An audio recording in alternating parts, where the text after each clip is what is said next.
Thiago Motta akui kritik diri, tetapi Juventus di jalur yang tepat. Juventus akan kembali bertanding pada hari Minggu dalam laga tandang melawan Cagliari, yang saat ini tengah berjuang di papan bawah. Kekalahan 1-3 dari PSV pada hari Rabu membuat Juventus gagal melaju ke babak 16 besar Liga Champions. Setelah kekecewaan seperti ini, cara terbaik adalah segera kembali ke lapangan, ujar Motta dalam konferensi pers pra-pertandingan pada hari Sabtu. Kami akan menghadapi laga yang sulit. Kami tahu kualitas lawan, tantangan yang ada di stadion mereka, dan bahwa kami harus tampil dengan performa terbaik. Keputusan taktis Motta dalam laga melawan PSV sempat dipertanyakan oleh media dan supporter, dengan beberapa pemain, termasuk Manuel Locatelli, memiliki pandangan berbeda mengenai performa tim. Saya selalu melakukan evaluasi diri setiap hari, semua keputusan saya ambil demi mendapatkan hasil terbaik saat itu, tegas Motta.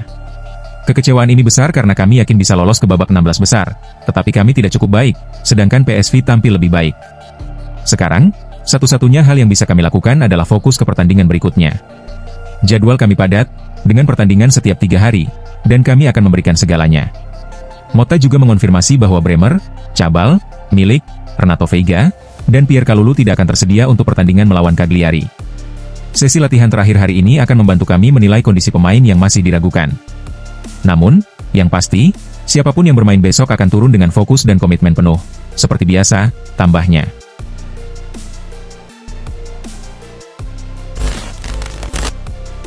Thiago Motta dianggap masih dalam tahap eksperimen bersama Juventus. Penilaian ini disampaikan oleh mantan pemain Bianconeri, Massimo Mauro. Motta resmi ditunjuk sebagai pelatih Juventus pada musim panas 2024, menggantikan Massimiliano Allegri. Mantan pelatih Bologna itu berusaha membangun era baru di Allianz Stadium dengan skuad yang sebagian besar mengalami perubahan. Namun, hingga lebih dari setengah musim 2024-2025 berlalu, Motta tampaknya belum menemukan komposisi utama dalam timnya. Pelatih berusia 42 tahun itu sering mengubah susunan starter, yang menurut Mauro, mencerminkan bahwa Juventus belum sepenuhnya siap bersaing dalam perebutan gelar. Tim yang ingin juara biasanya sudah memiliki kepastian di pertengahan musim, dengan 6 atau 7 pemain yang selalu menjadi starter. Namun, hal itu tidak terlihat di Juventus, ujar Mauro, dikutip dari Football Italia. Jika Motta masih bereksperimen, itu bukan sesuatu yang ideal bagi klub papan atas di tahap musim seperti ini. Atau bisa jadi, tidak ada pemain yang cukup berkualitas untuk dijadikan andalan utama, tambahnya. Mauro juga menyoroti absennya figur pemimpin di skuad Juventus saat ini. Biasanya, Juventus memiliki 2 pemain kunci di lini belakang, 2 di lini tengah, dan 1 di lini depan. Sekarang, tidak ada sosok dengan karakteristik seperti itu, jelasnya. Ia menilai masih banyak aspek yang perlu diperbaiki dalam skuad Juventus, terutama di lini pertahanan yang dilanda badai cedera. Juve mungkin masih memiliki ruang untuk berkembang, atau justru berada dalam masalah besar. Yang pasti, mereka juga tidak beruntung dengan banyaknya bek yang cedera, kata Mauro.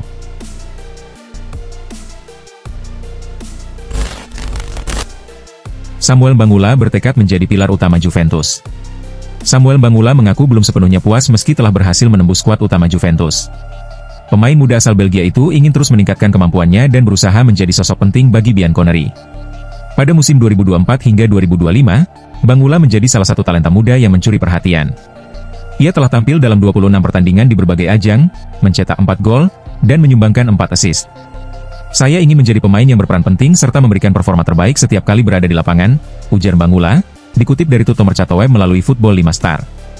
Saya akan berusaha memanfaatkan setiap kesempatan sebaik mungkin. Selain itu, saya juga ingin terus berkembang dan menambah jumlah gol serta assist, tambah pemain berusia 21 tahun tersebut. Mbangula bergabung dengan Juventus pada 2020 setelah didatangkan dari Anderlecht saat masih berusia 16 tahun. Sebelumnya, ia baru menjalani 1 musim bersama tim U18 klub asal Belgia tersebut. Mbangula mengungkapkan bahwa sebelum bergabung dengan Juventus, ia sempat mendapat tawaran dari beberapa klub besar Eropa. Namun, ia akhirnya memilih bergabung dengan si Nyonya Tua karena merasa yakin dengan proyek jangka panjang yang ditawarkan klub. Saat masih bermain di Anderlecht, ada beberapa klub besar yang tertarik merekrut saya. Namun, proyek yang ditawarkan Juventus terdengar lebih menarik dan meyakinkan, ungkapnya. Sekarang, saya ingin membalas kepercayaan yang telah diberikan Juventus. Saya berharap bisa bertahan di klub ini selama mungkin, pungkasnya.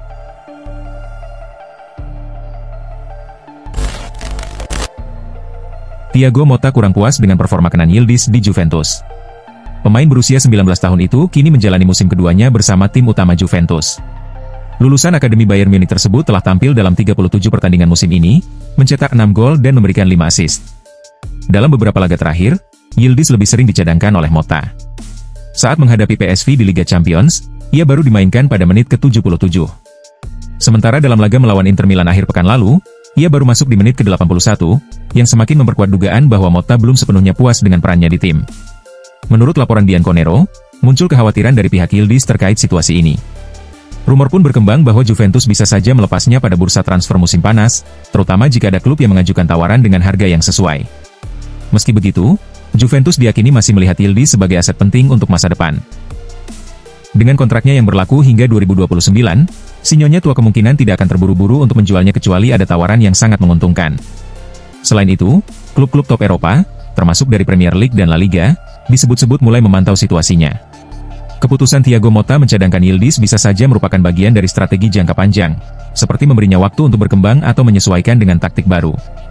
Namun, jika situasi ini terus berlanjut, bukan tidak mungkin Yildiz akan mempertimbangkan opsi lain untuk mendapatkan menit bermain lebih banyak. Kenan Yildiz bergabung dengan Juventus pada 2022 dan hingga kini telah mencatatkan 69 penampilan di tim senior. Ia juga telah mencetak 10 gol dan turut membantu Juventus meraih gelar Coppa Italia musim lalu. Dengan usianya yang masih muda, potensi Yildiz untuk berkembang masih sangat besar, dan keputusan terkait masa depannya akan menjadi perhatian utama bagi Juventus serta para penggemar.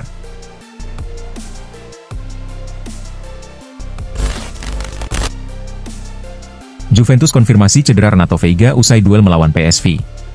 Juventus harus menelan kekalahan saat bertandang ke Philips Stadion, Eindhoven, dalam leg kedua playoff Liga Champions. Melalui pernyataan resmi, Juventus mengonfirmasi bahwa Renato Veiga mengalami cedera otot setelah ditarik keluar lebih awal dalam laga kontra PSV Eindhoven. Bianconeri datang dengan keunggulan agregat 2-1 setelah kemenangan di leg pertama di Turin. Selain itu, mereka juga sedang dalam tren positif dengan 4 kemenangan beruntun. Namun sejak awal pertandingan, PSV memberikan perlawanan sengit.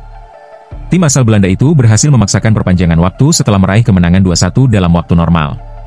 Ivan Perisic sempat membawa tim lawan unggul sebelum Timothy Weah menyamakan kedudukan. Namun, gol Ismail Saibari di penghujung laga membuat pertandingan berlanjut ke tambahan waktu. Di babak ini, Rian Flamingo mencetak gol yang memastikan kemenangan PSV dengan agregat 4-3. Renato Veiga tampil sebagai starter dalam pertandingan ini, tetapi harus meninggalkan lapangan lebih awal di menit ke-12 akibat cedera. Sehari setelah laga, Juventus melakukan pemeriksaan medis yang mengonfirmasi bahwa bek Portugal berusia 21 tahun itu mengalami lesi pada tendon plantar gracilis di kaki kanannya. Meskipun proses pemulihannya masih akan dipantau, Sky Sport Italia memperkirakan Veiga harus menepi selama 2 hingga 3 pekan. Ini tentu menjadi pukulan bagi Juventus, yang sebelumnya sudah mengalami krisis cedera sejak akhir Januari. Veiga bergabung dengan Juventus dari Chelsea pada Januari lalu dengan status pinjaman senilai 4 juta euro tanpa opsi pembelian permanen.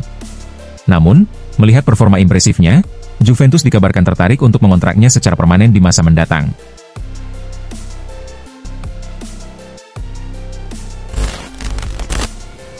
Juventus siapkan strategi untuk bursa transfer musim panas, Osimhen jadi prioritas utama. Direktur olahraga Juventus, Cristiano Giuntoli, bersama timnya tengah berusaha merekrut Victor Osimhen, yang saat ini bermain untuk Galatasaray dengan status pinjaman dari Napoli. Osimhen memiliki klausul pelepasan senilai 75 juta euro yang akan berlaku pada bursa transfer musim panas mendatang. Dengan kemungkinan besar tidak kembali ke Napoli, peluang bagi striker asal Nigeria itu untuk bergabung dengan klub baru semakin terbuka. Dilansir dari Calcio Mercato melalui Football Italia, Juventus diperkirakan akan menghadapi tantangan besar dalam upaya merekrut Osimhen. Salah satu hambatan utama adalah harga tinggi yang ditetapkan Napoli, yang sulit untuk dinegosiasikan. Selain Osimhen, Juventus juga telah mengambil langkah untuk mempermanenkan Randal Kolo Muani, yang menjadi bagian dari rencana mereka dalam memperkuat lini serang musim depan.